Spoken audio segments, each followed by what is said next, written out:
এত রাগ করছো কেন গো?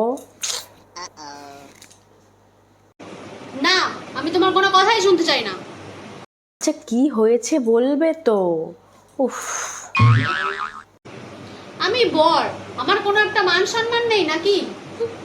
এ বাবা শান্ত হও, তুমি এত রেগে যাচ্ছ কেন? আমার কথা মতোই তোমাকে চলতে হবে। আমি বর, আমি যা বলবো তুমি তাই শুনবে। আচ্ছা তাই হবে, তুমি কি চাও সেটা তো বলবে নাকি? উফ। হ্যাঁ, আমি যা চাইবো তাই করব। আমার যেটা ভালো মনে হবে আমি সেটাই করব। আচ্ছা শান্ত শান্ত শান্ত, বলো বলো কি করবে তুমি বলো। হুম, আমি আগে বাসন মাজবো, তারপর কাপড় কাচবো। হুম। আচ্ছা তাই হবে, তাই করো। আগে বাসন মাজো তারপর কাপড় কাচো।